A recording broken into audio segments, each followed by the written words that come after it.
Hello and welcome to the Degenerate Nation podcast. I'm here with comedian Caitlin Durante.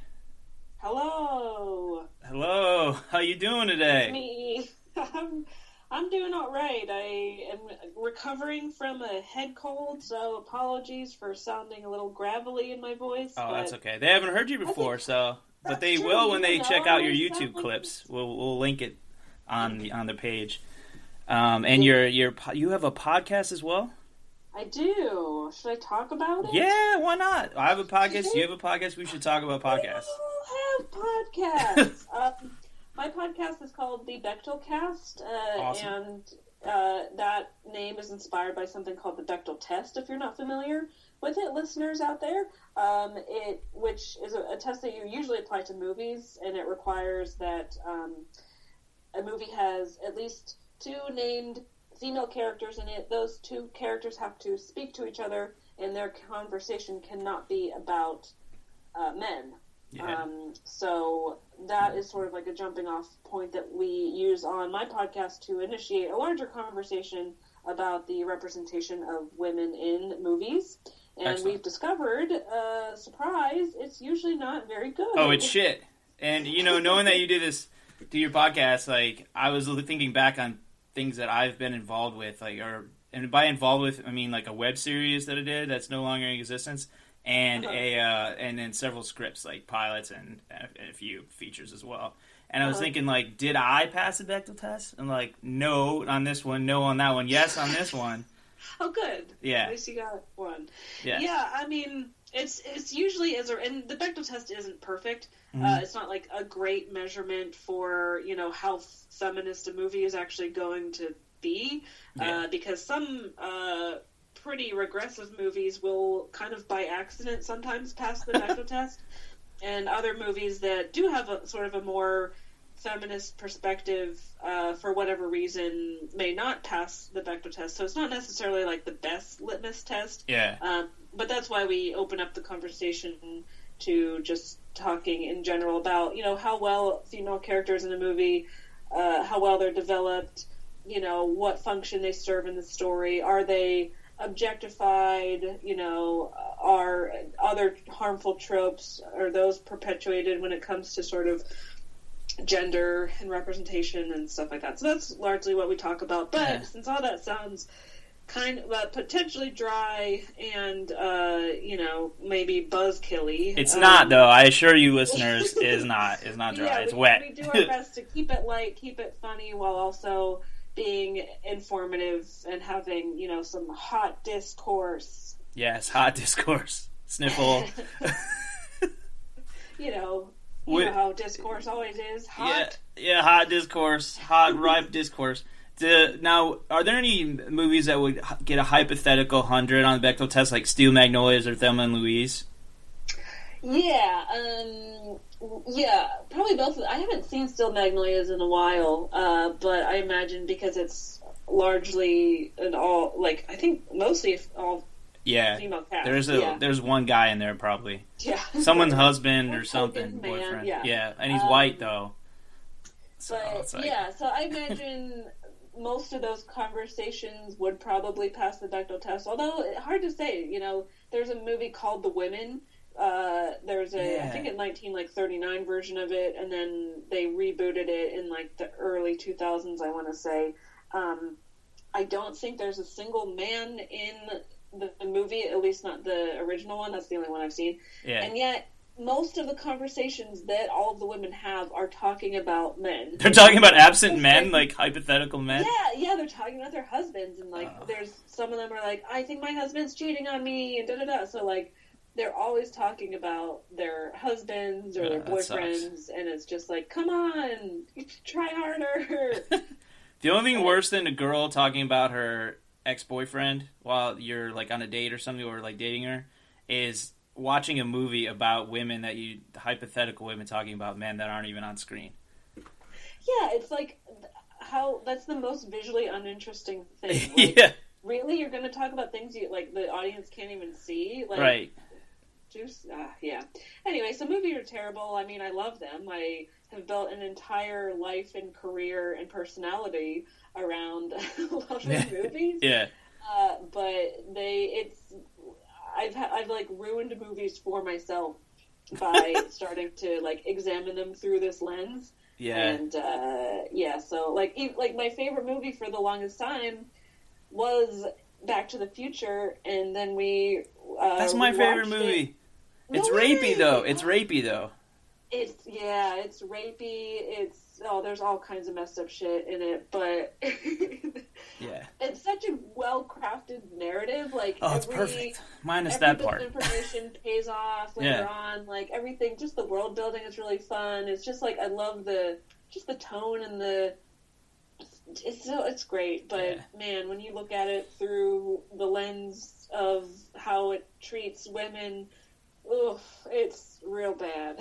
my biggest peeve with it, if I could have a peeve on such a awesome thing, would be that George still hires Biff to do his like car detailing, even though he tried to rape his wife. Did I say wape? I said wape. I don't like saying I hate rape so much. I said wape instead of rape. Yeah, that absolutely makes no sense, and here's my hypothesis as to why that happened. They needed to figure out an economical way to bring Biff back and to show him as like this, to contrast it with how we see him earlier in the movie, because earlier in the movie, he's George McFly's boss. He's, bullying him, and then we see when we go back to 1955, it's much the same where Biff is, the bully. But then we're like, oh, well, we need to see how the dynamic has shifted. Yeah. After Marty fixed everything by, forming a plan to assault his teen mom. Cool plan, Marty. After he does that to fix everything, then they go back to this new timeline in 1985, and they're like, okay, well, we have to figure out a way to show Biff as being, this kind of like grunt labor, like working for George, like having no confidence, like being this like doof, and they needed to figure out a way to show that in what better way, I guess. He's still a small business owner though. True. So he's better in a way. And why did George hire him if this guy attempted to rape what would become his wife? Like, I don't know, maybe not ever associate with him again. That's a start. Yeah. Yeah, that was, I mean, it was portrayed as a small town, but it was clearly like suburban LA. Right. I have to imagine somewhere in the valley. Like, obviously Hill Valley is a fictional place, but it's probably I tried to find it when I lived there. No. Yeah, I don't think it's unfortunately a real place. But for a while, I loved Back to the Future so much that I probably would have tried to like live there just so I could say that. Yeah, I would go shop at Twin Pines Mall, and then it became Lone Pines Mall. Yeah, right. Another thing that paid off in that, but yeah, the rapey thing was that was a bit much. Like looking back on it, so it is kind of cringy, but I mean, I guess it's supposed to be, but. Right, but I mean, there was definitely ways they could have handled that differently. Like, Marty's plan to get George to like, pair off with Lorraine is for Marty to, like, basically assault her on their date to the dance, and then George is supposed to come in and save her. Right. So, like, not only does, like, it set up a situation where a woman needs to be saved by a man, it also means that, like, his grand idea, really, you already know your mom. You know what she likes. You've lived with her for 17 years. Yeah. Surely you, like, have a sense of, like, sorry to yell. Oh, my God. No, yell. It's we're destroying our formerly favorite movies. So. Right. It's making me, I have a very large emotional response to this. But it's like, Marty, you know what your mom's taste is. You know what her interests are. Why not just use that information to be like, hey, George, my mom likes this thing. Like, she likes tennis or whatever the fuck. Like, I don't know, maybe use that as your way. But instead, Marty's like, no, I'm going to assault her, and then you come in and save the day, George. And it's like, really? Knock me out, Dad, with your unathletic arms. Maybe because they're, like, teenagers, that's the best plan they could come up with. Yeah. But, like, Come on. Anyway, so I don't know if I can say it's my favorite movie anymore. I think my new favorite movie is Paddington 2. And, Nice. That Does it pass the test? I think it does. I actually have not. Okay, I saw Paddington 2 in theaters 4 times. Yeah. Holy so, shit, that's awesome. It's so good. I at no point. Sometimes here's the other thing. When I even though I've been doing my podcast for the past year and a half, a little over at this point, Drama. because I've been so conditioned to watch movies just at face value, I still haven't fully trained myself to, like, notice if a movie passes the Bechdel test or not. I have to, like, be deliberately, like, sitting down and being like, okay, I have to pay attention to this very specific thing. Because otherwise it's a little harder to, like, enjoy a movie. You know, if you're just like, okay, are women talking to each other yet? So Paddington was such a joy that I just forgot to pay attention. I am fairly certain, I don't know if you've seen any of the Paddingtons, the Paddington extended universe. I have not, and I need to, because I have nieces that are 5 and 3, and so they might be about ready for that. Yeah, maybe not. I would say like 7's probably. Oh shit! Well, I'm ready for it. You sold me. You're right. Yeah, you can watch it anytime. I had a Paddington bear doll, or bear. I mean, you're a grown adult. You can do whatever you want. That's right. But with Paddington 2, I think that there's a mother, a daughter, and a relative named Mrs. Bird, and I'm pretty sure they all talk to each other. I think most of the time they are maybe talking about Paddington, but because Paddington is not a human man, it counts. Will it pass the Bechdel test? I don't know. That's a conversation that I'll have to have on an upcoming episode. You should totally analyze Paddington Bear 2 and see if your co-host and guest can vibe with you on that. Yeah, I'm willing to say that them talking about a bear, although he is male identifying, so I don't know. But is he cis? Does it count? I think he is. Yeah, he's a. When is there going to be representation in movies of transgender bears? I'm working on it. Okay. I'm reframing my all my work to include trans characters instead of like 40-year-old virgin, which is one hole now. Is they had a joke about it about a trans person. Yeah. Oh man, some of those I just watched Knocked Up earlier today because we're recording an episode about it tomorrow. Yeah. And holy shit, is there so much problematic stuff in that? Again, not to be a buzzkill. No, I remember thinking like a little bit after that. I was just like, first off, she would never go for him. Yeah, I mean, she seemed kind of like uppity too. Because it's Katherine Heigl, the character probably wasn't written that way, but it's Katherine Heigl, so. Right. I mean, there's a whole argument of like, okay, someone out of someone else's league, like, that's a whole thing to explore because you see all the time, like, in a couple, one of the people is more conventionally attractive, and then one of the people is less conventionally. It's usually the woman too that's more conventionally attractive. Yeah, I wonder if that has anything to do with society's expectations of how women should look and how much value we place on women's look. I wonder if it has anything to do about that. But anyway, yeah, it could. What I'm saying is it has everything to do about that. But yeah, so I mean, I don't know. The problems with that movie for me were like all the female characters are portrayed as like emotionally irrational shrews. Yeah. Like, they're all like yelling, they are all extremely uptight, whereas the guys, like Seth Rogen and all his friends, Paul Rudd, they're like goofy, fun guys. They're goofing around, they're having fun, we laugh at them, they're making jokes, and it's just like, okay. That was so unrealistic. Because the guys are like, there's no way the guys like that would be joking around all the time. I mean, where do they get their money? They show them like frantically, like show their bank account, and then like having to decide which like $3 or $4 candy bar to get.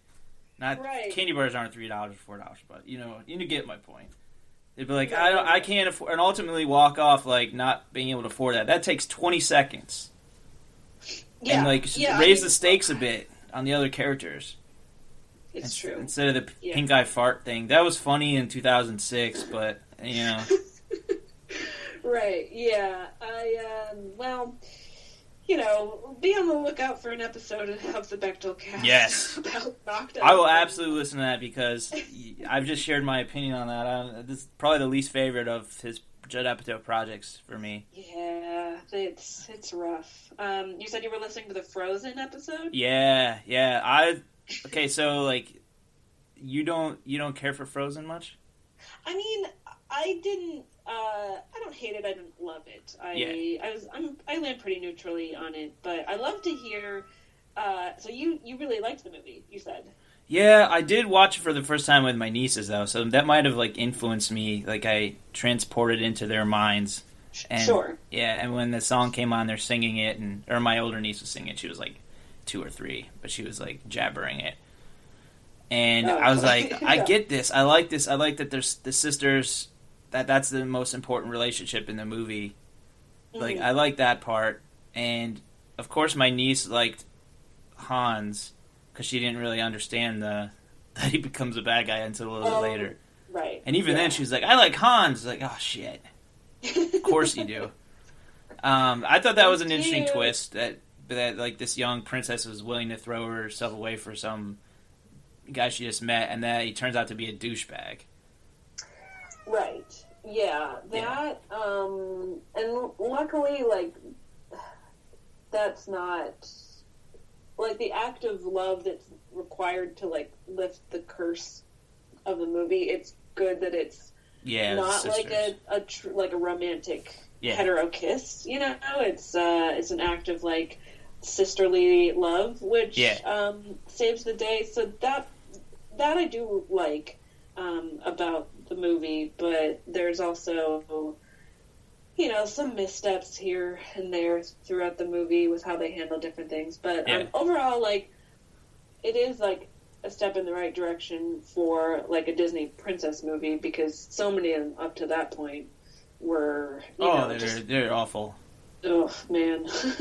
I mean, look, compare that to like Little Mermaid, and Ariel throws her voice away for like basically her soul.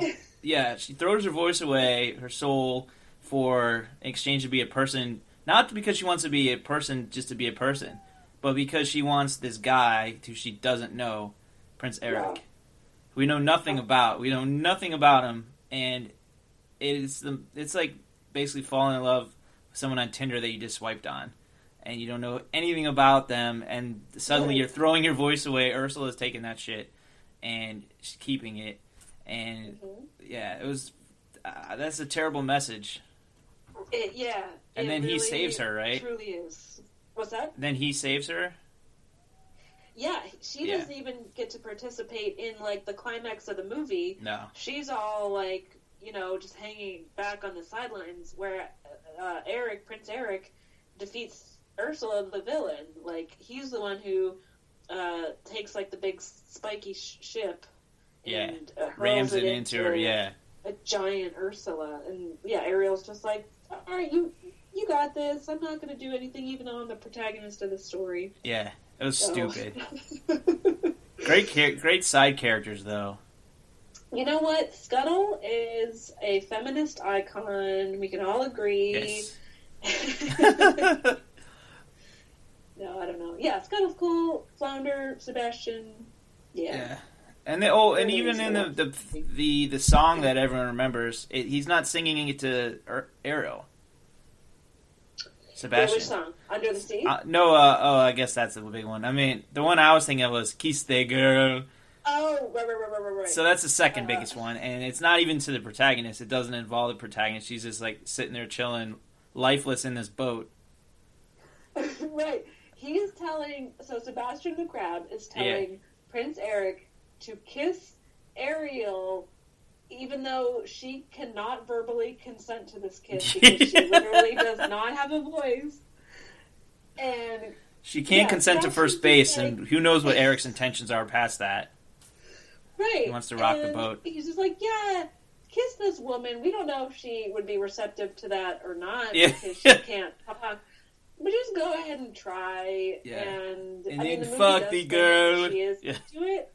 Yeah. Because Ariel seems to be extremely horny. I mean, what else is motivating her to sacrifice everything in her life to Some piece of to hang strange. out with, piece of strange. But so she's a horny character. But Little Mermaid, not a feminist text. And then I mean, going back to like Snow White and the Seven Dwarfs or Sleeping Beauty, where the protagonists of the movie are literally like comatose. Yes, they're basically dead. They're dead, but you know what brings them back to life? A kiss that they again cannot consent to because they are sleeping. Yeah, not cool. No, but what about Beauty and the Beast? So, what's that? What about Beauty and the Beast? How you feel about that one? Oh, that one. Okay, that was our second episode ever. Awesome. And I feel like we hadn't really found our voice yet. We hadn't really.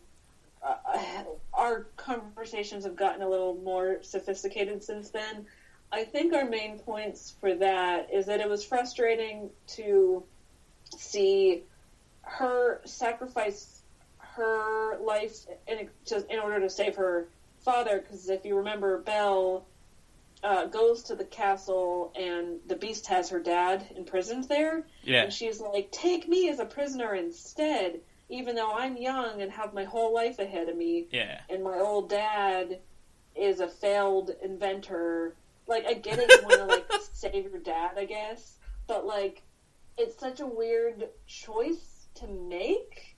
And then there's the whole argument of, like, okay, this Beast is an abuser. He literally captures you and holds you hostage and holds you prisoner.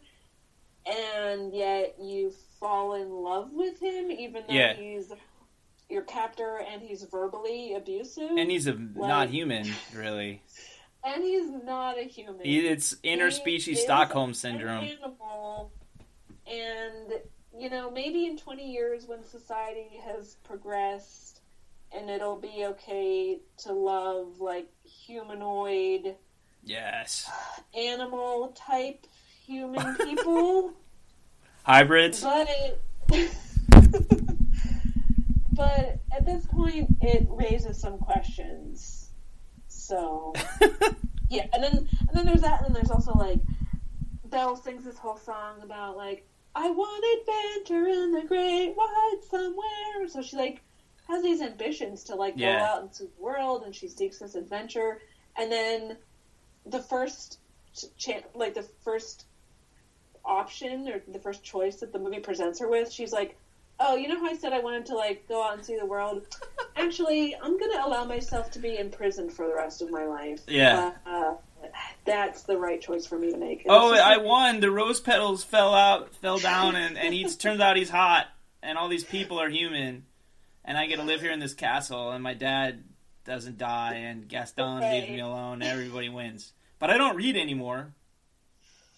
Right. Well, he does give her a library, so I guess he's a good guy. Yeah. So she gets books. I mean, so she sort of got what she wanted. She loved books to start, but she wanted more than this provincial life. Exactly. She did not get that. Unless, I guess, being in a castle with a prince is not provincial, but, yeah. That's true. You're right. This is a great movie. No, God, I love that film. I mean, man, like, and I love these movies still. Like, I've seen them a million times. Like, I still find them entertaining.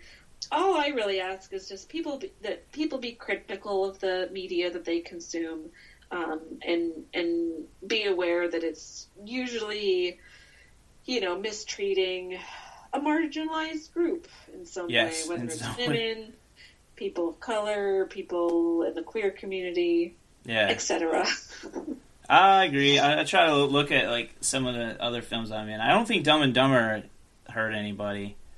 I don't think it also doesn't pass the Bechdel test, though. Probably not. I haven't seen that since I was probably, like, a preteen, so I don't totally remember that. I do remember, I actually have a very vivid memory of a scene where one of the female characters is like, she's wearing like a tank top or something, and she starts to like pull down the straps of her top, and then it like, she has like headlights or something where her boobs would be. Yeah. That's the only thing I remember about that movie. And he's just like, holy shit, yeah, and then he runs in a truck almost. Yeah. So that it poked fun at that at least, but yeah, I guess that doesn't really pass the old test. It's not the greatest, but no, because they think they're like helping her or saving her, but they're really not, because like she had $1 million in cash that she set down for the kidnappers of her husband. Oh, yeah. And they steal it, so it really puts her in a bind. So they're not really like, they're not saving some damsel in distress. They're just delusional, and they think that she's gonna fall in love with one of them, and she doesn't. And it's actually secretly a love story between two men, with Harry and Lloyd, because they end up together. They ended up together like closer than they would have been. Yeah, I know. Yeah. I do like to see stories about male friendships that aren't, like toxic, or that they just have like a nice male friendship that's close and sweet. Yeah, they're each other's soulmates because like no one else would put up with them. Right, they're both just too dumb. Which one's the dumber one? If it's called Dumb and Dumber? Lloyd is the dumber one. Harry. Lloyd is the Jeff Daniels. He's the Jim Carrey. He can't read, so he's dumber.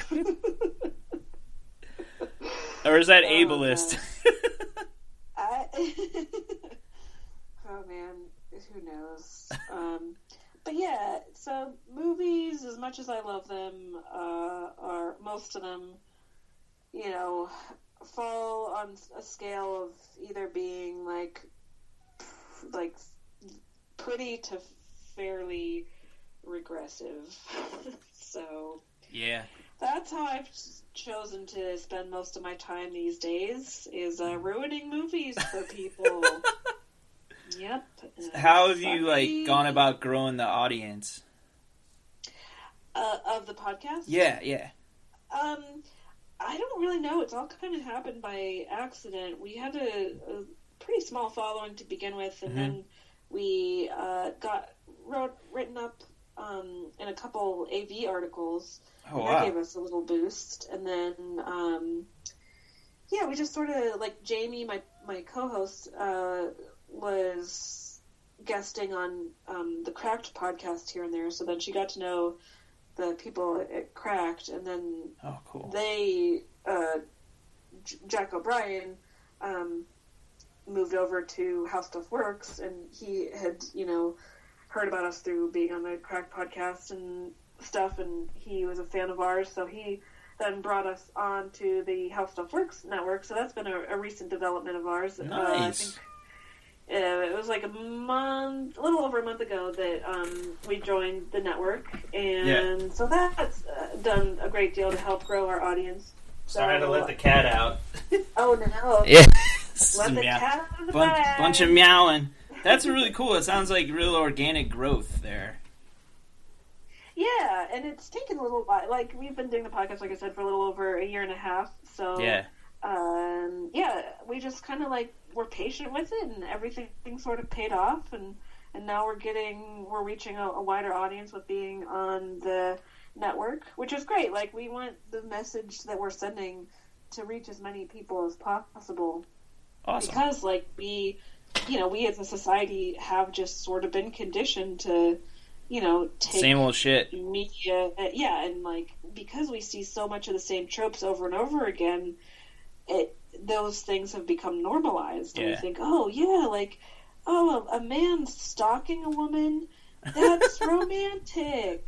Because so many love stories feature that very premise. Yeah. And because that's what we see over and over again. It seeps into our brains with our mouths open, it's like, oh, okay, I like that. And that's love. We just think that that's how it's supposed to be, and then when you think about it for a second, you're like, wait a minute, that's not good. Did you hear about that Henry Cavill comment recently, where he was like, oh yeah, since the Me Too movement, I feel like I can't ask women out anymore because I don't want to end up in jail. And it's like, okay, Henry, what were you doing to ask women out before? Yeah. Because if you think that what you were doing would end you up in jail, like, you were not asking women out the right way. How does the guy who plays Superman fucking have trouble meeting women? Right? No, probably because he thinks that, like, stalking her or harassing women is the way to go. I don't know. But, yeah, it just, like, I was just like, really, dude? Like, what do you do? Like, I think a lot of men are struggling with, like, oh, no, I have to, like, really walk on eggshells now around women. I can't, like, talk to them. I can't approach them. I can't ask them out. And that's not the case at all. It's you just like, can't really, rape them. Yeah, you can't, like, Do anything them. harassment-y or further. Yeah, like, you can't like, do that. You weren't ever supposed to do that stuff. Right. And now that we're finally challenging it on a mainstream level, all, like, so many people are afraid to, like, oh, no, I can never talk to a woman again. It's like, no, that's not what we're saying. We're just saying that you have to be, all you have to do is respect women and ask them out in a respectful way, and if they say no, then you have to respect that choice. Like, that's really all there is to it. It's extremely simple. Yeah. And by no, you mean, like, the old I have a boyfriend. I mean, that, yeah, some people use that excuse. Some people, like, I used to do that, and I've found that, like, I was like, that's not really, I mean, I don't want to, like, lie. So Yeah. I've gotten to the point where I'm just perfectly honest. If someone asks me out and I'm not interested, I just say, like, thank you, I'm really flattered, but I am not interested. That's so much more refreshing. Like, Both to hear and to say, I imagine. It, like, because if you make up a lie about a boyfriend or something like that, then, you know, you're spinning this web of lies, and that, and I don't know, like, yeah, it's just like, so does that mean then, because I think guys will maybe get the impression, like, oh, if she didn't have a boyfriend, I guess maybe she would say yes. Exactly. So then I have to kind of, like, it's just my bad luck. Right. Bad timing as usual, Ed. Yeah. So I found it's just best in every scenario just to be honest about what it is. And, you know, sometimes it is. Sometimes someone does have a significant other. Sometimes it is, like, kind of bad timing. Sometimes people aren't in a place emotionally to be prepared to date. And that is all fine. But the bottom line is, like, if you ask someone out, and I'm saying you as in, like, the general populace of every gender, if you ask someone out and the person you're asking out says no thanks, just accept it and move on. There's a lot of people, a lot more choices. Many fish in the sea, many beasts in the castle. So, There are definitely. Let's talk about your stand-up a little bit. When did you start? When did you decide, like, fuck this, I'm gonna do stand-up? I started about 10 years ago. Oh, wow. Somewhere between 9 and 10 years ago. I was living in New York City at the time. I was fresh out of college, didn't really have, like, a community yet, like a tight friend circle. Yeah. So I was like, oh man, I need to, like, make some friends. Maybe I can take a class. I also did a fun thing where when I was, like, at a bar and maybe, like, some guy would approach me and start talking to me, if I wasn't interested, and this is an example of a thing that I shouldn't have done and don't do anymore, but if I wasn't interested in the person, I would just start, like, making up a whole persona. Yeah. I'd be like, my name is Maria. I'm a stand-up comedian. So I would, like, tell people that I did comedy, and just as, like, a, you know, here's my fake identity that you don't know is fake. And they all believed me. So I was like, oh, is this believable? Like, could I do this? And I had been, you know, I'd always had an interest in writing, creative writing. Mm-hmm. I used to write, like, comedic poetry in high school. You know, that's awesome. Cool kids doing cool stuff. Yeah. And I took different, like, writing classes in college, and of the films that I made in film school, they were mostly comedic. Mm-hmm. And so I had people like encouraging me, like, oh, you're a funny writer, you have a good sense of humor, a good, just taste in comedy. And I was like, okay, this seems like a natural progression. So I enrolled in a stand-up class and found out that I really liked it and just kept doing it.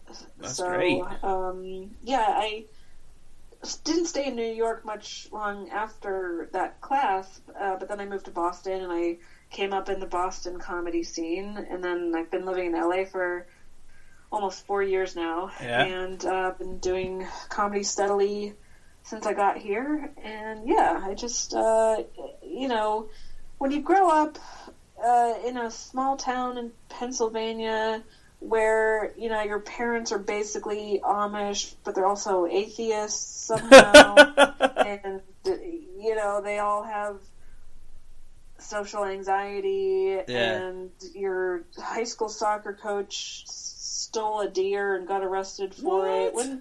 And then you worked at Hooters as a delivery driver. You're just like, I'm a delivery driver right now. I feel you. I was like, you can't not do comedy. Like, it's that much. Yeah, that's a perfect setup.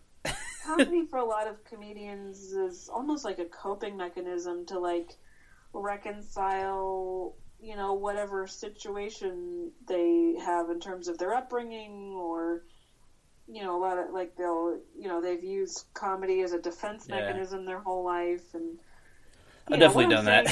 Comedians suffer from a whole smorgasbord of mental illness usually, and we use comedy as a way to cope with that. So, I've never done stand-up because, and first off, I admire the shit out of it because being up there and sharing something that you created, in that condensed format where you have to be real tight, like, and you're talking in front of strangers, like that intimidates me. But I don't mind doing this. I don't mind writing something. And I've actually done an open mic poetry reading before.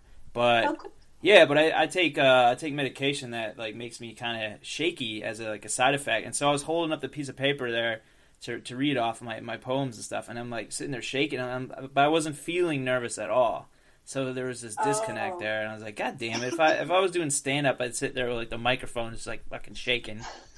Have you ever seen that? Has anyone ever done that before? I think you mean like as a result of nerves, or I feel like I've seen different comedians, and they might have just been on a similar medication, or they might have just like had some sort of condition that was causing them to have pretty shaky hands. Yeah. But I don't know. I never like thought anything of it. I was just like, oh, that's just a thing that person has, and I'm paying more attention to their jokes than. That's good. So I never really thought much of it. Nice. But comedy stand-up is so vulnerable. Because you are like you're up there by yourself. All you have in your toolbox really is your jokes and your delivery and your persona. It's you and your brain, and your voice. And and you're talking about your opinions, your perspective, like how you view the world, and it can be super vulnerable, but also you're supposed to be hilarious. At the same time, vulnerable and hilarious, and they have to like. It's wild. It's like a paradox, but it works, and it's just a beautiful, horrible thing. A beautiful, horrible thing. That's great. Yeah. I actually had a dream recently that I was at a Bill Burr show, and it was a small, super small show for some reason. And I was in, the third row, and I got up to go to the bathroom, but I had to, cross, in front of him. And no, I wasn't going to the bathroom. It was to let in two friends. My friend, this married couple. And, and he just sat there and, roasted me for 10 minutes, So I dreamt about being heckled. Yeah. I don't know what that says about me. Right. Maybe, what would What Freud? Was he the dream analyzer? Yeah. Psychologist? Yeah. He was he said everything was about sex or your mom or sex with your mom, I think. Right. Yeah. The whole Oedipus complex. Yeah. Right. Yeah, this represents this. Yeah. That was more Russian. That sounded more Russian. Sometimes I botch it. What, he was German? Yeah, he was German. Yeah, German Freud. accent, Yeah, Freud. Maybe Austrian. Who knows? Yeah, he could have been Austrian. You know what? I've got Google right. Google it. I think he was part of the Ottoman Empire and he broke off and formed his own psychological Sigmund, guild. Where are you from? Did he have any children? He's from the Czech Republic. Oh, wow. Okay. We were both wrong. Samson, I was way off. Hang on. Yeah. He was an Austrian neurologist. There you go. But born in the Czech Republic. And so, I don't know. Anyone who wants to tweet at me and let me know what Sigmund Freud's, background is, I'm all ears. What's your Twitter handle? It's just at Caitlin Durante, my name. Oh, great. That's very simple. Yeah, it's so easy, except that there's 100 ways to spell Caitlin, so good luck. Yeah, she's not going to tell you. You just have to figure it out. I'll tell you. It's Caitlin with a C, Caitlin. Excellent. Yeah. So another goal I had coming into this was to get you to teach Indonesians about feminism, because apparently we have like a large audience in Indonesia and Vietnam, and they could be bots. Oh. Either like we're doing well, or like our podcast audience is entirely composed of bots and like one guy from Twitter. So I can't tell I'm not sophisticated enough to go through and do a scan or whatever. But so I Googled us once a couple months ago, super vain or desperate, and I found out that we were the 25th most popular comedy podcast in Vietnam. I was like, what the fuck? I've never been to Vietnam. I don't speak the language. Like, I didn't know what the comedy stylings are there. But, like, we love you, Vietnam. If you're listening, if you're still listening, I love you. Maybe I'll go there someday if you buy me a ticket. Yeah, you should tour around Vietnam. I'm going to do the Vietnam tour, Viet Tour. Yeah. Great. Is there any place that you'd love to tour that you've never been to? I mean, anywhere, really. Yeah. I have not been that many places because of being lower mid. I don't even know if it's lower middle class. I don't know. I'm on the socioeconomic spectrum. I am low. So yeah, money has been an issue. But I was lucky enough to travel to my one big vacation that I've taken in my over 3 decades of being alive. I went to London and Paris. Oh, cool.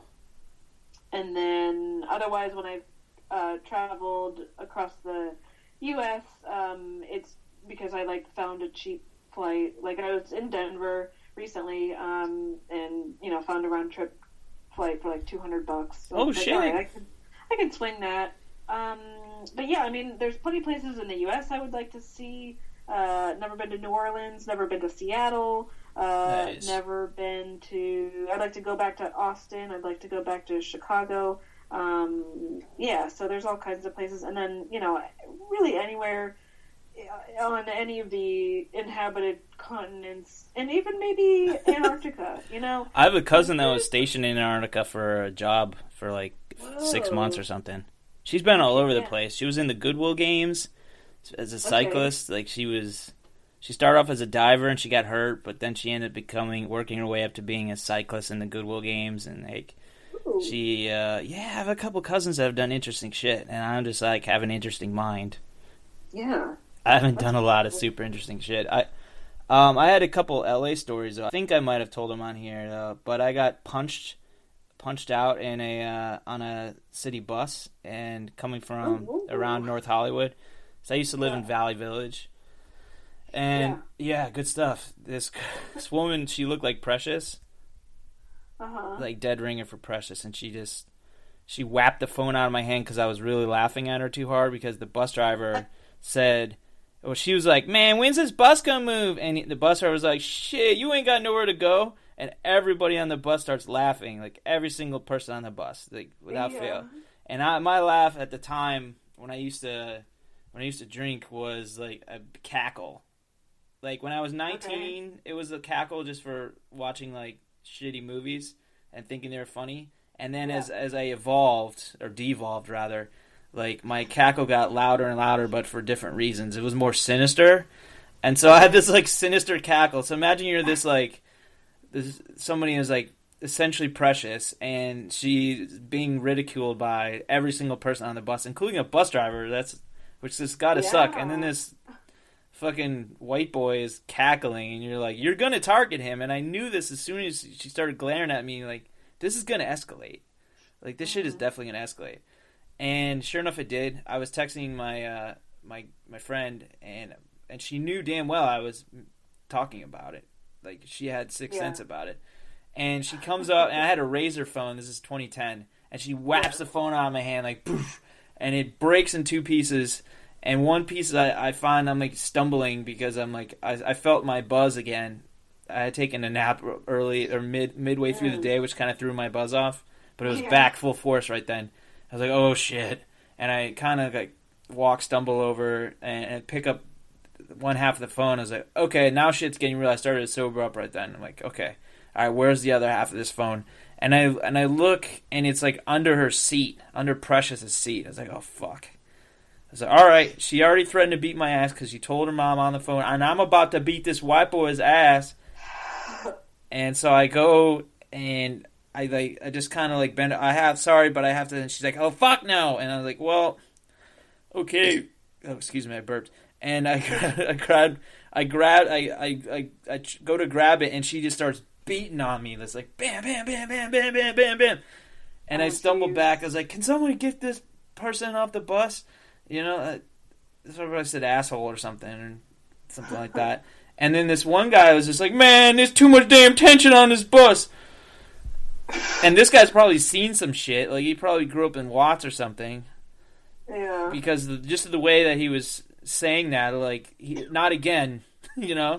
Right. This shit again. God damn it. And then I was like, well, fuck it. I really need that phone because I'm not trying to, like, call my parents to send a new phone because that would be embarrassing.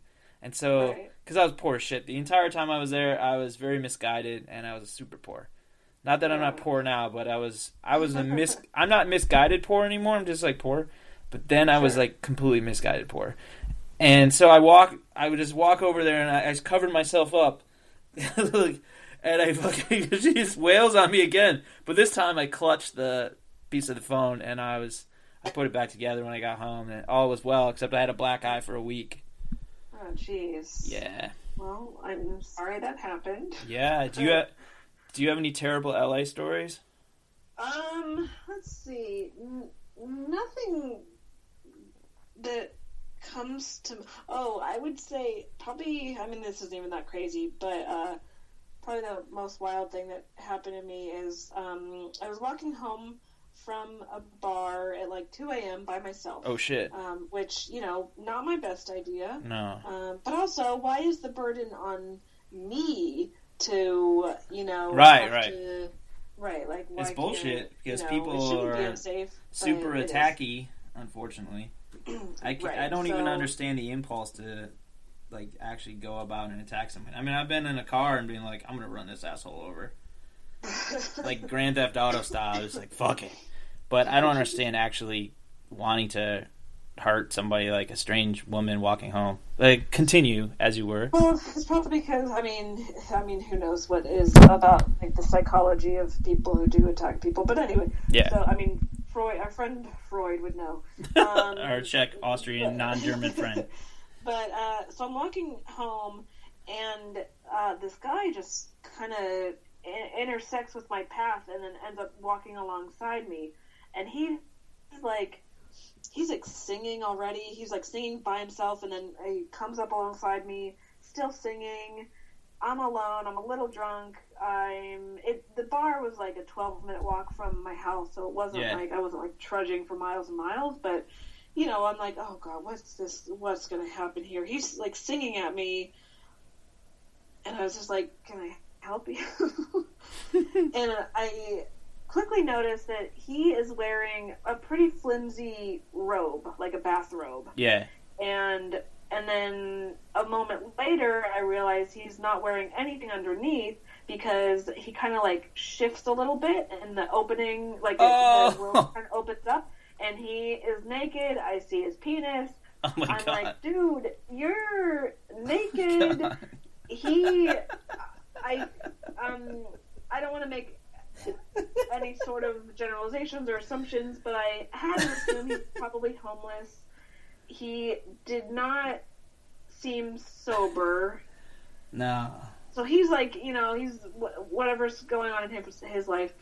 I didn't, at any point, I didn't feel safe per se, but I didn't necessarily feel threatened at any point. He wasn't being menacing, really. He's literally just kind of walking alongside me and singing and then just like trying to engage in a conversation. He's naked under this robe. He's kind of, I don't know if he was like coked out or what drug he was on, but he, something was going on. He was in an altered state.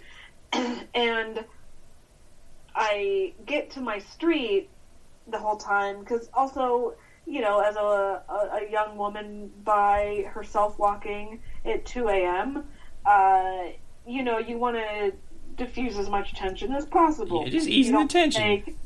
Exactly. You don't want to say, get the fuck away from me, because you don't know how that person's going to react. Are they going to get violent? Are they going to, scream at you? You don't know what's happening. Because first it's L.A., and second, like, they could be ill in some fashion. Right. Yeah, I don't addicted know to something, or perhaps schizophrenic, and not on any medication. Like, you don't know. So it's like, do you say put your fucking penis away? Like, are you just yeah? So hope he puts it back in his robe? I'm just like trying to stay as calm as possible, hoping that I get away from this situation safely. And I get to my street, and I said, "Okay, look, this is my street. I don't want you to walk with me any further. I want you to just please keep walking, because I don't want you to know where I live, and I feel a little unsafe. And this is where we part ways." And he said, "Okay, have a nice night." And then he just kept walking, and I walked past my apartment because I didn't want to, if he was maybe kind of still lingering around, I didn't want him to see me go into my building to know exactly where I lived. But then when I saw the coast was clear, I finally went inside, and I was just like, dude, man, if that had escalated, that could have gotten so much worse. I, feel very lucky that it didn't escalate any further. But yeah, seriously. The next day I bought a bicycle because I was like, okay, if that happens again, I'll just ride my bike home, and the chances of a random guy trying to engage with me at 2 a.m. Are less. The chances of that are less. Yeah, so they'll just have to yell at you while you're passing by instead. Right, so I'm going 3 times as fast as there's hey woman, and you're just speeding past it. Yeah, fuck you. Yeah. So I bought a bicycle, and then at the same bar that I had been coming home from that one night, I rode my bike there a couple weeks later, and then I got the front wheel stolen off my bike. Oh shit, that happened to me too. Oh, man, in college, yeah. So I finally got the wheel replaced after it being gone for a year. Shit. But so that's probably maybe my wackiest LA story. But I suppose I've been lucky enough to not encounter anything too scary, too fucked up. Black eyes and penises, That's what it's about. Gosh. I saw a guy that he didn't have any arms, or he had stubs. Mm-hmm. Is that the proper term, stubs? I'd say probably not. No, amputation. I would say he's a person with. I don't know. Well, you always want to say person first. Yes. To humanize them. Someone. Just to remind, people that people are people. So I would say maybe a person with no arms. A person with no arms. An okay way to say that. Yes, I beg your pardon. A person with no arms got on the bus, and I was like, oh man, I'm empathetic. So even in LA when I was less of that, I was younger, so I was I wasn't a douchebag, but I wasn't completely not a douchebag. And so, but yeah, exactly. But I still recognize that this guy had some, had an issue with what he was about to do, which was open a Dorito bag. So he's sitting there like a few rows up from me, and he's mumbling about Star Wars. Like he was talking about the blast doors on the Death Star, amongst other things. And I love Star Wars, so I'm like riveted by this conversation that he's having with himself.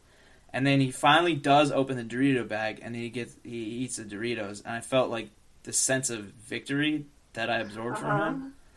God, I mean, it's like going through challenges, because like I think now I would have. Is it wrong to like ask him if he wants help with the Dorito bag? I think it probably depends from person to person. I would say it's certainly better to ask if they want help. Instead than of to need, just automatically try to start helping them. Yeah. I would definitely never. I mean, because that might seem like the right thing to do in the moment, but there are plenty of people with disabilities who know they can accomplish a thing. It might just, they might do it differently, or they might take a little bit longer. But yeah. They want to. They know they can do it, and they want to do it for themselves. So I wouldn't necessarily just like grab the bag of Doritos. No. That's how you get a black eye. He would have headbutted me in the face and then give me a black eye that way. And then gone on to talk about the blast doors. I think I would say probably no harm in just politely asking, like, oh, would you like any help with that? And, they either say yes or no, and then you react accordingly. But, yeah, I don't know. I think it probably depends on person to person what their preference is. I can't certainly speak for people with physical disabilities, as I don't have one. Mm-hmm. So I am not necessarily the best person to ask. Yeah. But if you encounter a person who does have a physical disability, I think it would be appropriate to ask them, like, hey, what's your preferred, way to handle this, or do you like to be asked for help, or how do you want that to be handled? So yeah, tell me about teaching, because it's obvious you have like a teaching background, just the way that you're able to instruct, like just then. So, oh. Yeah. Thanks. Yep. I certainly don't have any training to be a teacher. No one taught me how to teach. Interesting. If that makes sense. I teach a couple comedy and writing classes. I just got back from teaching a class at the LGBT Center in Los Angeles. Wow. I teach a stand-up class there for their senior citizens, which is like so much fun and so cool, and like they're so funny, and it's like really great. But yeah, I just kind of fell into teaching. When I was in grad school, part of the program was to teach like some undergrads screenwriting classes. So I kind of got my first taste of teaching doing that, and I was like, yeah, I like this. I'm not the best at it, but I'm not terrible. So you took your shot. Like, you're willing to do stuff. Because do you think stand-up helps you prepare for something like that? Yeah, it definitely helped me be comfortable in front of a room and talk in a coherent way that sort of makes sense. So, and so lately I've been teaching different sort of script writing classes or stand-up classes here and there at different places. So, but yeah, I really like it. I like to, teach people and help people, find their voice and all of that stuff. But awesome. My best friend is an actual teacher. Like he, went and got a master's degree in education, and he teaches 7th grade writing classes in Boston. So yeah, like he is able to say that he's a teacher much more so than I can claim to be. But yeah, I would say that I instruct different classes. But it's really fun. I really like it, and I enjoy sharing knowledge. Knowledge is power. Knowledge is power. Knowledge of screenwriting is power too. Also. Yes. I mean, what is the most important thing to learn about is screenwriting. You know, like, you can't get... I'm obviously kidding. But it's like the one thing that I know enough about that I feel comfortable teaching. So that's what I do. You teach... do you have a favorite part of screenwriting or element of screenwriting you teach? It's kind of hard to isolate a favorite because crafting a story means that, you know, you can't craft a story without characters. You can't develop a character really without making sure they're part of a story, you know, or like figuring out what role they play in the story. So like everything is so connected, and then like, you know, your story has a tone and a theme, and you can't, like, because everything's just so intertwined, it's kind of hard to isolate a favorite part of it. Although if I had to pick something, I really enjoy like figuring out the structure and like sort of the sequence of events that a story will play out. So I like that. I like putting the pieces of a puzzle together almost and making a story. Do you teach the beat sheets? Yeah.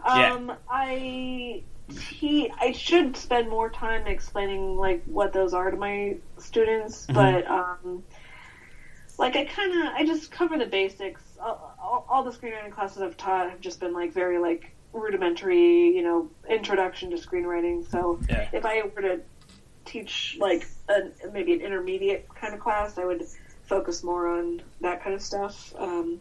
But yeah, for the beginners, I just kind of focus on like 3-act structure and like developing a character and just sort of like I said, the basics. Have any of the students actually written something that's pretty solid? Yeah, I've seen a decent number of solid scripts, and then in addition to teaching classes, I also do like script notes and like story coaching. Oh wow! So I have a bunch of comedian friends who know they need to write a pilot or have written a pilot, but they didn't really know what they were doing, or they don't really know where to start. So oftentimes I'll meet with them and basically kind of like coach them through how to write a pilot. Or they'll send me the pilot they've written and I give them notes on it and they give me money and we're all better people. The part where they give you money is a nice part. Yes. Because I've been doing script reading for probably as long as I've been doing comedy. Like I started out after I graduated from college. I got a bunch of like internships reading scripts for different like production companies and stuff that. And I did it unpaid for many, many years. And I was like, I'm good enough at this that people should freaking pay me. Yeah. So I started like charging, friends or friends of friends for me to read their stuff. And they were like, yeah. And, I've proven myself to be competent enough at it that I don't mind asking people for money. That's great. And it all works out. I've used for coverage. I've mostly used Coverage Inc. Are you familiar with them? Coverage Inc. I don't think I am. No. They're pretty good. They've been around since I think 2002, and I first heard about them in 2007. I want to say when I went out for a screenwriting expo, and they're really solid. Like, oh, nice. Yeah, I mean, they're pretty tough. Like they'll give you full on notes and stuff. And yeah, I'll have to show you an example of something they've covered. So might be helpful to you. When you're when you're setting rates and like showing how they break it down, it's like, well, I can do even better than this. Bam. Yeah, I would be curious to know what they charge for rates, because I've had different people tell me like, dude, you should charge more. Like you're not charging enough. But I figured like, well, I haven't really like established much of a reputation at this that anyone like knows about, which is what a reputation is. Yeah. But like, I was like, I can't like go out like right out of the gate and like charge an arm and a leg, because like people, word of mouth hasn't spread about my services and if they're any good. So I keep my rates are kind of cheap now, but I should just think about. Yeah, I'll definitely show you that, because I mean they not every time, but most of the time, like they've had readers that have been like really solid. They give us ideas. I mean, so it's an interesting experience. It's just like you vomit out a draft and then you like send it there and you like try to divorce yourself from the results of it, because when it comes back, you know it's gonna have notes, ideas, and just like the rating of like pass, consider with reservations, consider, and then recommend, and 90% of them are pass. Oh, yeah, and we've gotten consider with reservations a few times and consider as writers like several times, and it's just I like being held to a high standard, because you know that Hollywood's going to do that to you, or New York, Absolutely. Or wherever you're selling your wares to, and so you got to be ready. Yeah. Especially if you're not someone that doesn't have like 30 script ideas and is always constantly working on another project. Like if you have like, I got these 3 projects and then that's all I got. Like I'm tapping out like Salinger, like I'm just done. and you got to be bringing it strong. And so like some of the projects me and my writing partner have worked on, we just wait. Like we just crank out another draft and wait. And one of them we're finally just like, fuck this, we're done with this, and just trying to just in the process of selling that, because we've placed in contests like a few different times. Oh, cool. Yeah, so it's like, you feeling like you're on the right track, but then it's like I want to be held. God damn it! I want to be held to this. Damn you, O'Douls! I want to be held to this high standard at the same time as I want to sell something. So. It's very interesting. Wait, O'Doul's is a non-alcoholic beer, right? Yeah. Great joke. Hilarious. Yeah, thank you. It's good. It calms me down. Yeah. I mean, definitely, that's why, like, don't just, if you have a script, like, don't just send it to your mom. Yeah, because, like, do that. Or, whatever guardian, like, has, supports you the most. Yeah, don't get filleted, get destroyed. This is great, honey. Yeah, good job, I love you. Everything's good. And, I mean, that's nice to hear, too, but also, like, definitely, because, like, so much of Hollywood is getting rejected and, whatever, you want, someone to be honest with you. Constructive, but honest. So, yeah, with my notes, my approach to notes is always just, like, I find, like, most people have a good idea, and usually the problem is it's just not executed as well as it could be, so I basically just, like, point out what's working and what's not, and then for what's not working, I always give suggestions on how to make it work better. So, that's great. Yeah, that's my approach to giving notes. So if anyone out there notes on a script, go to CaitlinDurante.com. You can contact me through that. Excellent. And then we'll go from there. Degenerate Nation will personally send you one and pay you your rate. All right. Yeah. And for those Vietnam listeners who have written a script, I'm afraid I don't speak Vietnamese, but if you have a script in English, I can also read that. Woohoo! So, make sure you get a translation device. Make sure it's called translation device before you purchase it with your currency from Vietnam. The industry standard translation device. Yeah, you must have industry standard or you'll be laughed out. You must use 3 Brads and not 2. No one prints anything anymore. It's all PDF.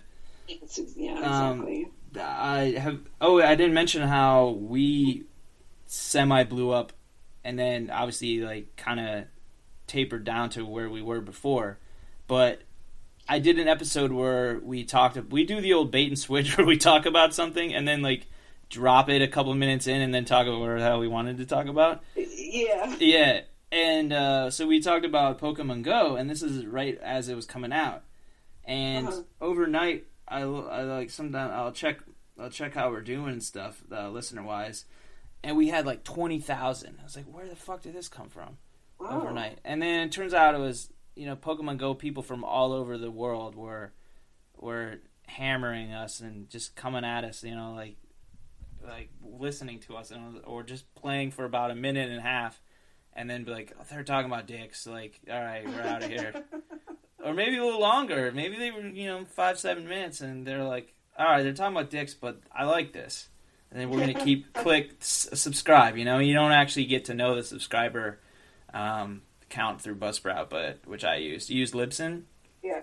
Pretty good stuff. We did pre-being on the network, and then the network handles all that stuff now. Oh, that's great. They have their own, like, feed. But yeah, we were on Libsyn. But we get, like, most of our, for the Bechdelcast, we get just most of our engagement on, like, Twitter and Instagram. People, you know, sending us messages or tweeting at us, and that's how largely we, like, engage with our audience. That's great. You're legitimately on a network. You're not broadcasting into the void. I mean, we still might be, but yeah, it's been really nice. So we're having a great time on the network, and a lot of the other, like, all the other podcasts on the network are, like, really cool. A lot of them are, like, very educational, and then of the other, like, comedy ones, they're just, like, really fun to listen to. Yeah. Usually, like, a deviation from, you know, what you usually hear, which is, I don't know, like, straight white dude who do comedy talking about comedy, and it's like, okay, well, what else? Like, there's other stuff to talk about. So. I think I'm asexual at this point, so it's not. You're not on a straight white guy show exactly. Yeah, so check out the Bechdelcast. Check out other How Stuff Works podcast. Yeah. Check out Degenerate Nation. Oh wait, you already are. You already did. Thank you, Vietnam. We love you. We're gonna roll out. Peace. Yeah. So normally we stop abruptly, but I think we got a little tiny bit more in the tank. What do you think? Yeah, we're good. I'm good. Okay, great, super. Great. Yeah, how do you? I didn't get it all the way to the end of the episode because I ran out of time. But, like, what's your sign off? Do you have, like, a song? Because I knew you got a sign in song. Oh yeah, no, we don't have a sign off song. We usually just say, here's where you can follow us on social media, rate and review us on iTunes. Okay, bye. Sometimes if we'll, like, we just did a Mission Impossible episode. Sweet. So I'll say some stupid thing where it's like, this episode will self-destruct in 5 seconds. Goodbye. Classic. I like that. Yeah. Sometimes I wish my episodes would self-destruct. It's like, oh god, damn it. Like, oh, that wasn't one of our best. Let's just redo that one. Like, there's a few that I listened to again a couple times. I'd be like, yeah, this one, I like this one. Like, that was solid. I think one of my favorite ones was Horny Singles Part 2. It was with my brother Ricky Tomahawk, and that one it was just really, it was goofy, and my brother and I did robot voices for a little bit, and that was fun. Lumberjack Erotica was another one I really liked. I wrote, me and my friend that I initially did the podcast with when I lived in LA, like, we did, like, one episode. It's like a secret episode because, like, it's not available anywhere because I don't want to ever post it because I was drunk and probably an asshole on that one. That happened with so Jamie and I are both obsessed with the movie Titanic. Oh, and nice. We did one of our earlier episodes was about the movie, and then, like, later we were like, I feel like there's more we have to say about it. So we recorded a second episode. And it was I think it was Thanksgiving. Yeah. We had been drinking all day. We had recorded 2 other episodes prior to that, and then we're like, let's watch Titanic for 3 hours and 14 minutes, and then another episode about it. But we were just so drunk and tired by that point, and just, like, exhausted from having recorded 2 other episodes. It is trash. It is unlistenable. Like, we don't make any sense. We just repeat ourselves the whole time. So we didn't release that one. But then, a couple months later, when we weren't drinking, and we were like, all right, we still want to do another Titanic episode. So we did that, and that one is good. That one lives on our Patreon page. Nice. So it's, like, a little more exclusive, but that's the bonus one? Yeah. The bonus page? Very cool. Yeah, exactly. So like, Wait, are you guys friends via your Titanic fandom? Was that a severe impact on your friendship in a positive way? Well, I mean, we discovered that we both loved it a few, like, quite a ways into our friendship. Like, we knew each other from Boston. Oh, both did comedy there. Both moved here. Jamie moved here about a year after I did. Yeah.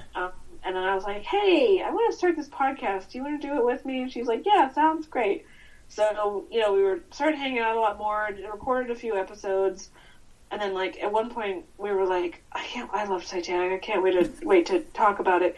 And she's like, I love Titanic. I watch it every year. And so, yeah, we've both seen it, like, dozens of times. Like, I've spent a whole week of my life watching Titanic when you do the math. So yeah, at least. My brother had a friend in middle school. Again, this is middle school, that watched Titanic, like, 7th grade, I think, like 7 times in the theater. Wow, that's impressive. But you heard her say it's not just a 1997 middle school thing to do. It's something that grown women do, and probably grown men. It's a good movie. I know a fair number. So a lot of men I know have not seen the movie because they dismissed it as, like, a sappy love story. Yeah. Which it is. But then it gets really good. It gets so good. The visual, practical effects in the last, like, hour of the movie are incredible. But, yeah, but I know a fair number of men who, like, live and die by Titanic. And it's like, whenever I meet one, it's like, oh, you're like a unicorn. Yeah. Yeah. Have you ever dated someone that was a huge Titanic fan? You know what? I don't think I have. It's out there. I think that would be like, what's the opposite of a deal breaker? Like a deal maker, I guess. Deal maker. Like, if I met a guy who I liked who also was, like, super into Titanic, I was like, well, I guess we have to get married now. Well, he has, like, a Titanic onesie. Is that taking it too far? Or is that perfect? I don't know. I feel like, I don't know. Like, would I go so far as to have a Titanic-themed wedding? Maybe. Yes. No, I don't think so. But I mean, I don't really believe in marriage and weddings anyway. So. Oh yeah. I don't think. Yeah. Wait, we're not recording, so are we or are we? Oh, I can cut it Are we off. still recording? Yeah, I can cut it off from like 10 minutes ago. No. Okay. I was just curious. Yeah. Hello, everyone. I'm paying attention to what's going on. Yes. So, what was I saying? So not believing in marriage. Weddings. I certainly don't really enjoy wedding culture. The fact that we, like, place so much emphasis on this. I just don't like ceremonies that much. Yeah. And the fact that, like, I don't know, people are like, yeah, I've spent tens of thousands of dollars. Yeah, it's ridiculous. On a wedding, the whole thing. Like, I don't know. People place so much emphasis on, like, the wedding day. Oh, it's the happiest day of your life. Blah blah blah. And it's like, what does that mean? That every day after that with your new spouse is downhill? Like, kind of. Because people don't know how to treat each other. Largely no. But I don't like the consumerism aspect of weddings, and that just, like, so much emphasis is placed on what's ultimately an extremely meaningless ceremony. Please at me if you disagree, but I don't know, like, our culture's, like, obsessed with weddings. Like, we just love them and they're great and everyone loves getting married and da-da-da. And it's just like, I don't know, I've never bought into that. And then, I mean, marriage, like, I'm fine with, like, people committing to each other in a meaningful way, but I feel like marriage is something that was just kind of, like, invented by religion and then, like, co-opted by the government, I guess, where it's like, all right, in order to receive, benefits and tax breaks and stuff like that, you gotta be married. You have to get married. And it's like, well, what about single people who you can't date because we don't know how to date? Like, What about me? Where are my tax breaks? I want a break for, like, just being alone. Right. Give me some money for that. I earned it. Yeah. I really did. So I don't know. Yeah, I just, like, I have plenty of married friends. Like, you know, I know plenty of married people. I don't want to, you know, seem like I'm saying, like, boo to married people. But it's not something I have any interest in doing myself. It's not a goal of mine, which has made my life very easy. Because I know some people who are like, I have to be married and have my first kid by the time I'm 35. And I'm edging close to that age. Yeah. And if that was a goal of mine, I'd be panicking because I've never been more single.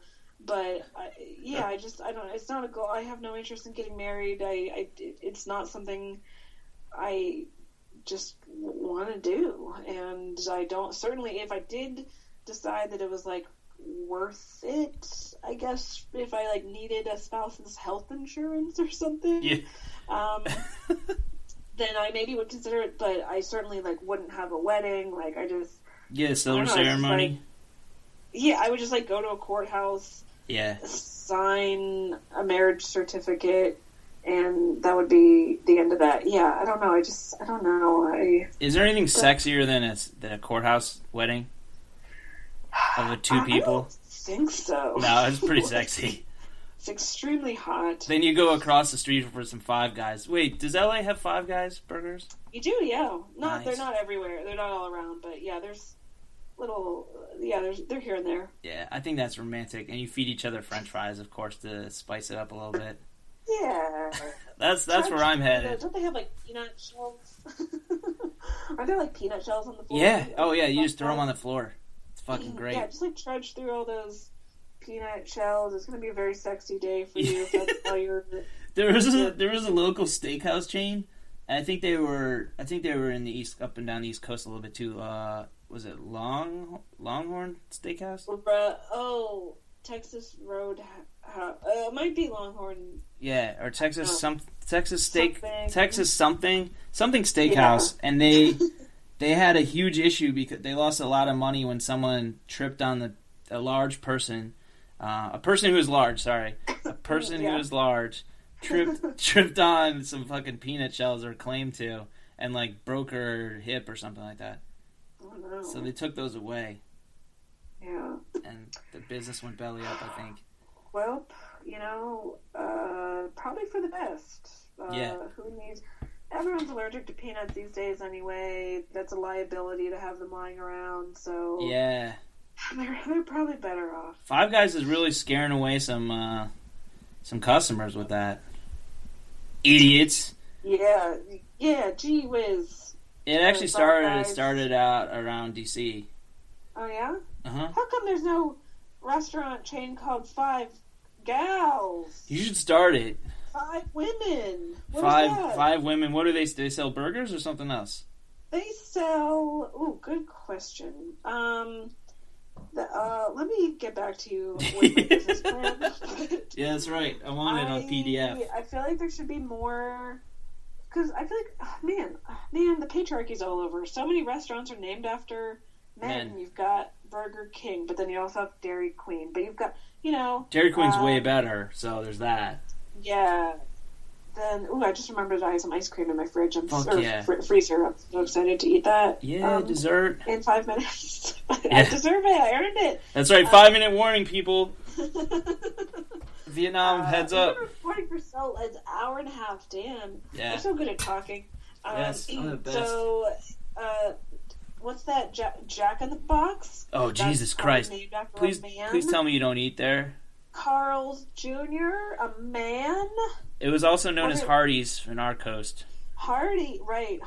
I guess that's pretty gender neutral. Yeah. But I would guess that there's more restaurants either named after men or have some sort of male identifier in the name of the restaurant than there are female-oriented restaurants. Aren't all the McDonald's mascots men? McDonald's is probably a man, and Ronald McDonald is definitely male identifying. Male identifying. He might not be cis. We don't know. We don't care because we're non-discriminatory here at the Degenerate Nation. I've also had to reiterate many times that we are a body positive podcast. So good. Yeah, glad it's to great. hear. And my only rule is that obviously I have to blur it out if someone slurs for some reason, lets a slur out. Uh-huh. And then I'm like, all right, now I'm going to make me fucking edit, you racist asshole. Man, maybe you should screen your guests. Yeah, no, I use it mostly as a joke, but Okay. one friend just muttered something while he was high on ketamine, so. Oh, good. Yeah. What's that, Special K? Is that Special what the kids K, call yeah. it? Special K. He was in a K-hole, as they say. So I was like, that I should put that on my resume, that I managed to do improv with someone who was in a K-hole, because that was difficult. You know what? That job skill would go a long way in a lot of markets, so Yeah. I think you should put it on your resume. Oh, definitely. I gotta put that on my resume. Yeah, definitely. Yeah, Any- honestly, I used to be a resume consultant when I was in grad school. And Oh, wow. really You're a hustler. helpful. I've done it all. I've driven delivery for Hooters restaurant. How many people can say that? Not even me, and I I- deliver for Jimmy John's. Ooh, Jimmy John's is good. It's pretty Jimmy good. John's, another male Yes. named restaurant. He named it after Pizza Hut? himself. Pizza Hut, pretty gender neutral. So Gender does that neutral. Papa John's? Boo. Yeah, for many reasons. Little Caesars? Caesar's a man. Caesar's a Boo. man. Hot and ready. Caesar's hot and ready for you, and he's a man. Yeah, oh, geez. Gee whiz. Willikers! What? Wendy's is a woman. Wendy's is a woman. It's the best one of all. But Dave Thomas is the brainchild behind Wendy's. So That's true. I would argue that's still a male. I used to love Wendy's so much that I checked out Dave Thomas's biography, Yeah. but it was in high school, but then I got too temporarily depressed to read it, so I read 2 chapters and I took it back. But I wanted to read it. Let the record show. That's it's the thought that counts. And that man did not cut corners. Oh, good. I'm glad to hear it. Yeah. KFC, Colonel Sanders. Mm-hmm. That's another man. There's your spin-off podcasts like restaurants that don't pass the Bechdel test. Please listen to my new podcast, Women in Restaurants and the Lack Thereof.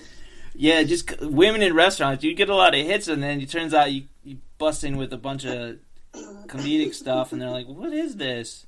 Wait a minute.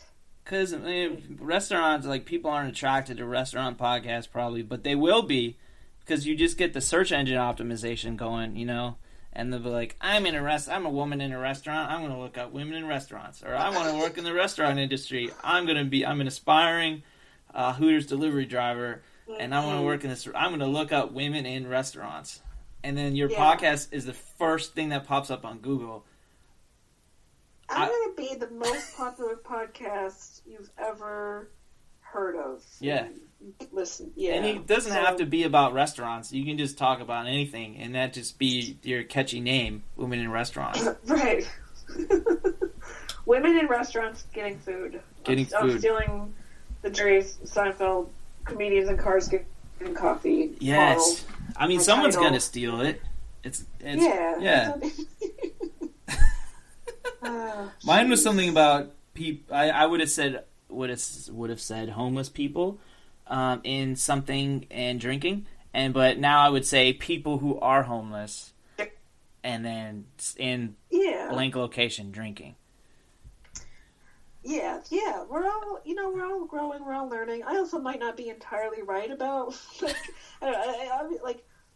Here's the thing about language. I think you're right. Complicated. Yeah. It is complicated. Yes. Subjective at times. But yeah, I feel like when in doubt, it's best to shout out to the movie Doubt.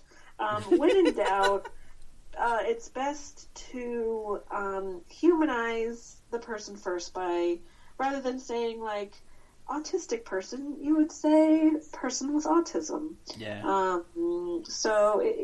That's just a good rule of thumb to live by. I love it. We're adding to how inclusive we already are by being body positive and non-racist. And, and we're including people with blank. Yeah. And it's people with the blank is power. The blank is and yeah, all our differences is what makes people special and great and worth including. So yeah, let's include everybody. Yeah. We got Vietnam, we got everybody. Yeah. We were big in Jakarta for a while. Oh, very good. Indonesia? Indonesia, yeah, I had to look it up. I'm not too. I never studied international relations. Sure, that's okay. I mean, our education system it's garbage. Could be better. I just learned. I don't know how I didn't already know this, but so little federal funding goes to education, and it's mostly property taxes in communities that pay for, like the local elementary and public high schools. Yeah. Which is why schools in poor neighborhoods are often underfunded and understaffed and don't have the best resources. And it's just like why are federal taxes not ensuring that every kid, regardless of their family's income level and regardless of what community they come from or the whatever, that kids have access to the same education, the same resources. It's insane to me that we let poor, lower income communities just kind of have worse access to education. Sit there and rot. Yeah. Don't get me started. Yeah, I mean, I have to eat my ice cream in 1 minute. So don't get me started. Yeah, you let me know when you're ready to eat your ice cream because you've kicked ass tonight. Oh, geez, I've had a great time. Thanks for having me on the podcast. Absolutely, anytime. That's what we do. Yay! You have any final thoughts for us? I would just like to say thanks for listening to me yammer on for. Yammer, that's a great word. It's yammer time. Yeah. Sorry, that was the dumbest thing I've ever said. Hopefully you want to check out the Bechtel Cast. Check it out, or I'll refuse to ever broadcast again. It's it's less buzzkill than I made it seem. We keep it funny. Jamie and I are both comedians. So we make plenty of jokes. We usually have comedian guests on, so it's great fun and it's also informative. And so check that out and just be cool and have fun out there. Absolutely, and of course, don't forget to tune into our next episode featuring Sinbad. No, he's not coming on. But we'll name it Interview with Sinbad, and then 74 people will log in and then listen to 2 minutes and realize there's no Sinbad in it, and they'll just bail. But 2 of those people will stay. Yeah. And that's what it's all about. I highly recommend the bait and switch method. It's even better than the withdrawal method. It's way up there as far as methods go. It's great. Sure. Yeah. Okay, I'll practice that. You practice that. Safe sex, practice bait and switch, and everyone just stay safe out there. Don't walk home alone at night. Don't do it. No, okay. Here's the thing. I'm not going to tell people to not do something.